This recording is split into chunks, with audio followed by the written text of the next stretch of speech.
A short message for grown-ups. Parents, I think we've all had those times when everyone in the family is off on their own personal devices. Wouldn't it be great if you could find an activity that everyone will agree on? Something that's both active and fun at the same time? Imagine that. Families everywhere are discovering Next Playground, an active game system where your body powers the play. It's 100% motion-driven gaming.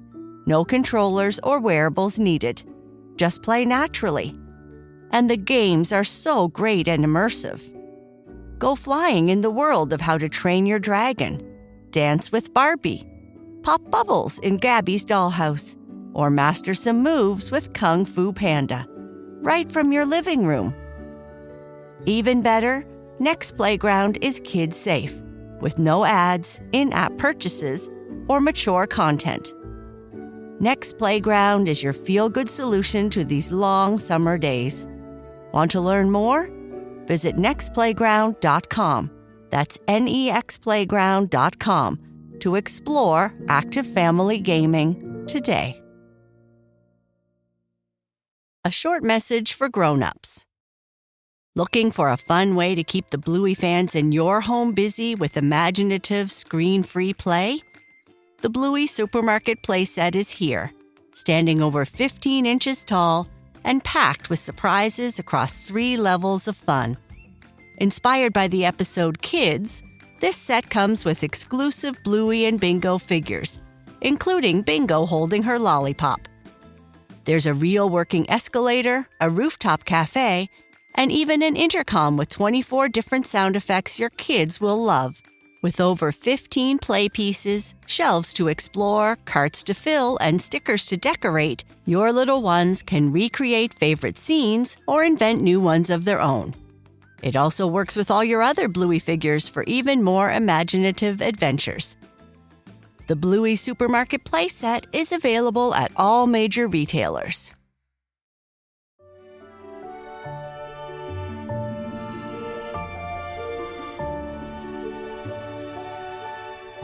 Hello, friends, and welcome to Sleep Tight Stories.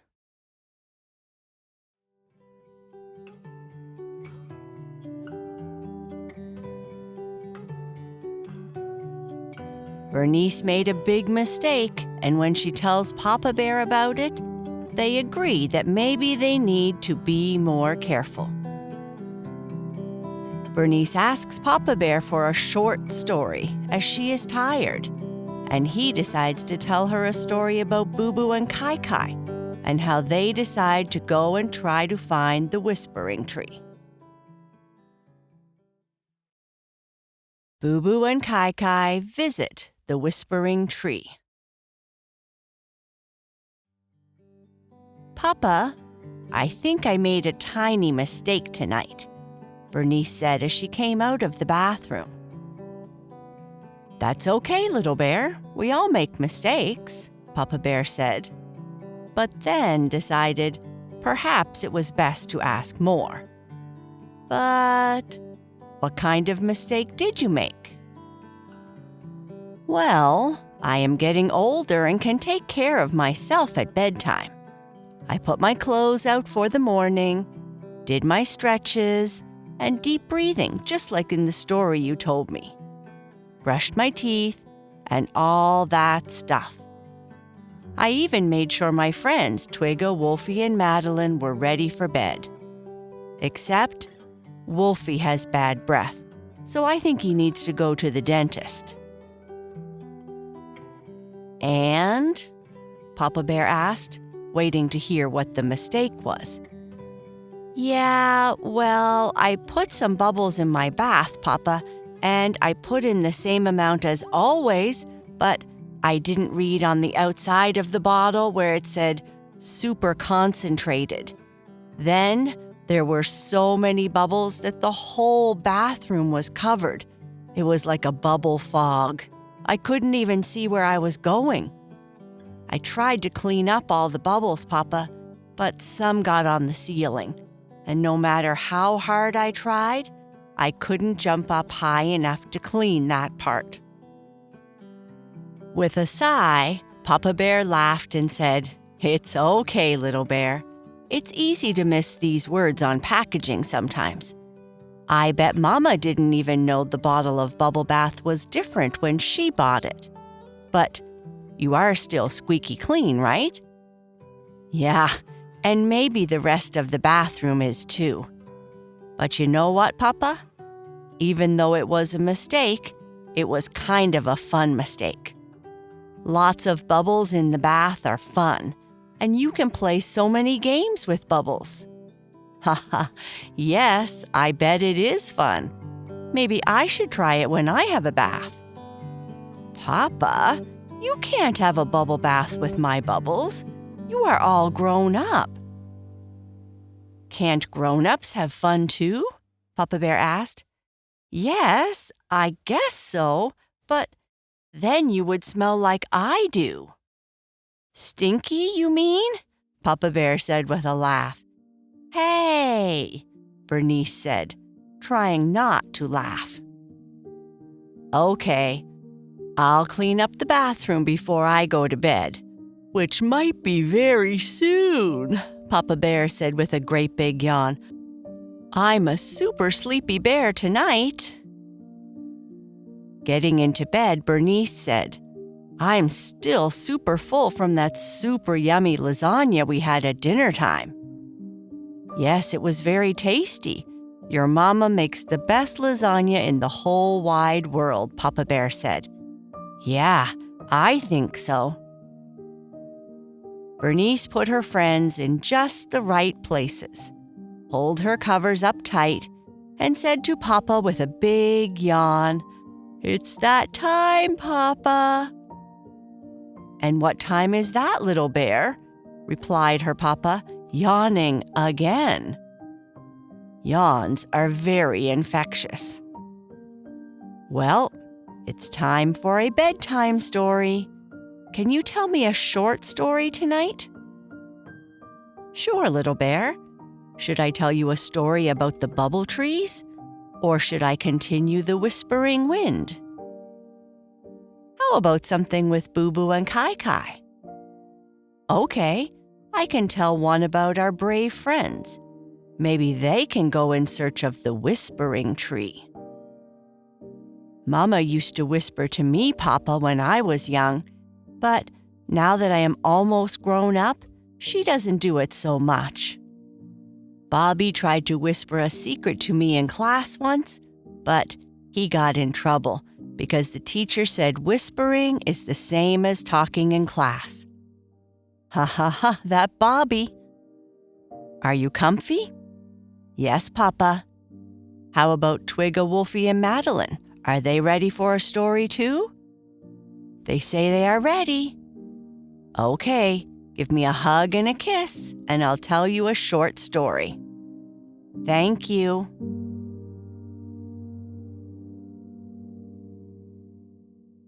Once upon a time, in a world full of magic and fun, there lived a brave little bear named Boo Boo. She lived in a large castle at the edge of a mystical forest. In this forest were unicorns, fairies, pixies, gnomes, and all manner of insects, birds, and animals. It was a wonderful place. Her best friend was a young dragon called Kai Kai, and they liked to play as much as they could. The kingdom they lived in was full of people who lived in the meadows, those who lived in the hills, and those who lived in the forest, and they all lived in harmony. On this day, Boo Boo and Kai Kai met after school in Boo Boo's garden to enjoy some tea and sweets the gardener had made for them. "The gardener waved at me as I arrived," Kai Kai said. "Do you think maybe we can be friends?" "He certainly has softened his opinion of you and all dragons. The more he gets to know you, the greater the chance he will realize you are a nice dragon. Just don't stomp on any of his plants. Boo Boo said with a smile. Since we started meeting here after school, my landing skills have improved immensely, Kai Kai said with a laugh. Otherwise, the gardener might chase me away. These sweets sure are really yummy.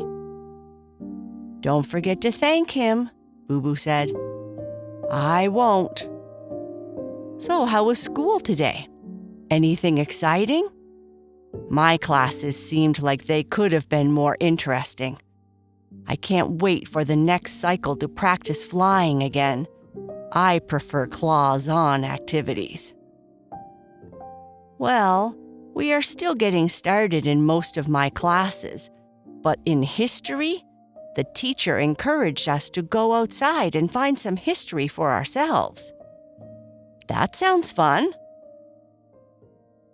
He told us the myth of the whispering tree, a tree so old that it's said to have witnessed the dawn of the mystical forest. Only at twilight, and only to those pure of heart, it whispers ancient secrets and tales. That sounds exciting. I have a big heart. Does that count? Ha ha ha. Everything about you is big, so I don't know. But the professor said it's difficult to find because it takes a long time to get to the part of the forest it is in. You have to go over a ravine. Apparently, the bridge is broken. There are waterfalls to traverse, and it's up near the mountains in the east. Good thing you have a best friend who can fly, Kai Kai said. Also, the guardians of the tree are gnomes, and they won't let you visit unless you can answer a riddle or some kind of question. The teacher wasn't too clear with that part. Good thing you have the smartest friend in the world, Kai Kai said. It sounds like you are interested in going, Boo Boo said. If we fly super fast, we can get there before it's too late and still be back just in time for dinner. You wouldn't want to miss dinner, Boo Boo said with a laugh. No one in the kingdom would be able to sleep tonight because of the sound of your growling stomach. You know me well, Kai Kai said with a big smile.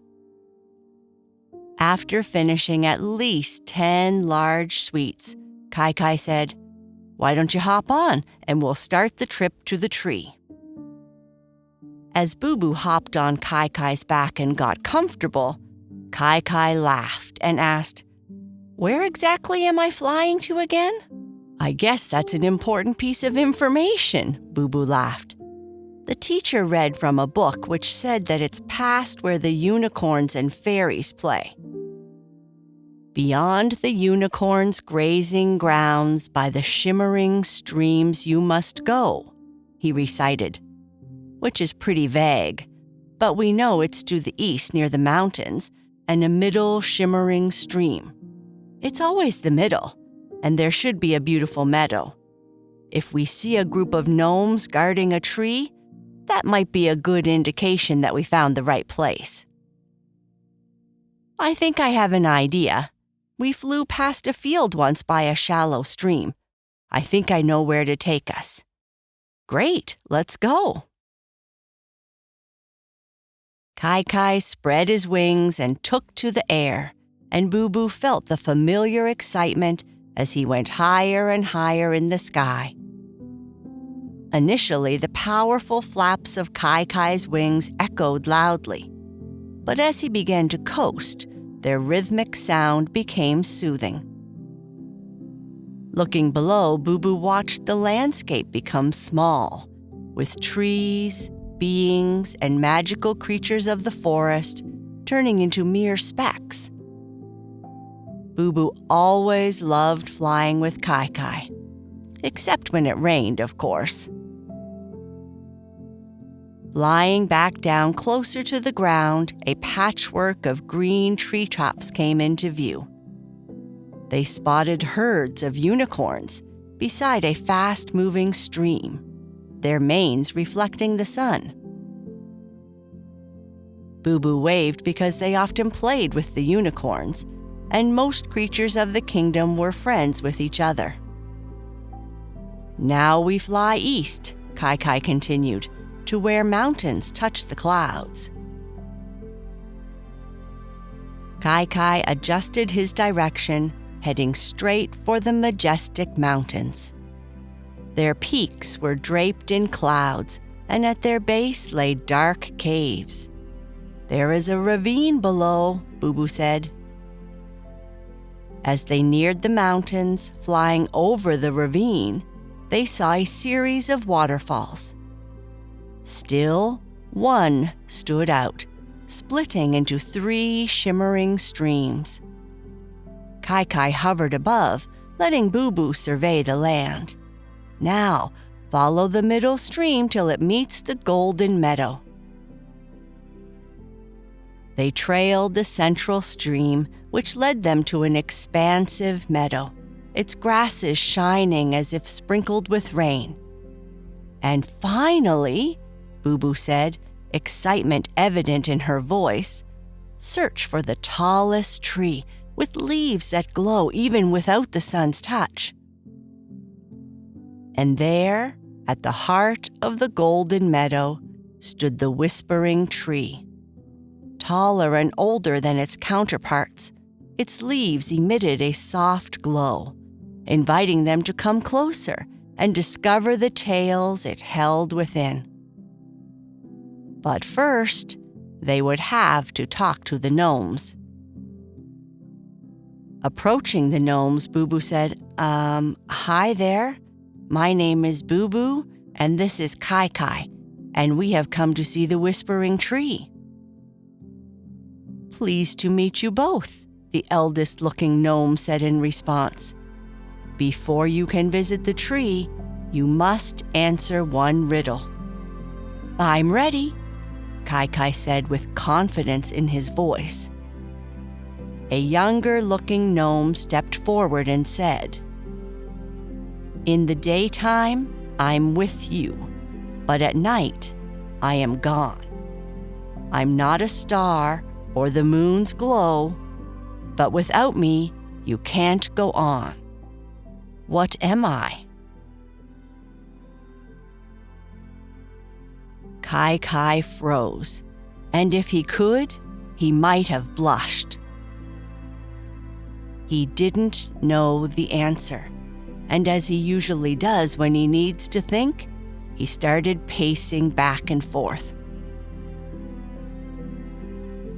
Boo stood still, except for her paws, which she moved around, casting patterns from the setting sun on the ground. "Wait, Kai, I know!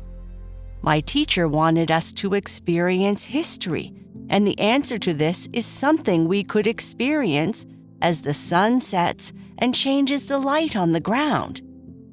Do you see the effect the light is having on the space under my paws?" "Yes, but—" "Shadow. The answer is shadow," Boo exclaimed. "You are a very smart young bear. Your friend is, well, very tall." Boo laughed. "You may approach the tree, and if it feels you are worthy, it will whisper to you a special message." Boo and Kai walked towards the tree, and as they settled beneath its towering branches, its leaves rustled even without a breeze. A soft whisper emerged from the very center of the tree, sounding like it was coming from all directions. "Dear Boo and Kai," it began, "in all of the mystical forest, every creature has its tale, every leaf its story. Yet, among them all, your bond stands unique and true. The friendship you share is a kind of magic even the oldest trees like me admire. Remember, no adventure is too daunting, no challenge insurmountable, as long as you stand by each other's side. For in unity, you have strength. And in friendship, the most potent magic of all. After thanking the gnomes, Boo Boo and Kai Kai flew home with only the sound of flapping wings and the grumbling of Kai Kai's stomach. And with that, Papa Bear gave Bernice a kiss on her forehead, adjusted her blanket, turned off her lamp, and quietly whispered, "I love you, little bear." And that is the end of our story. Good night. Sleep tight.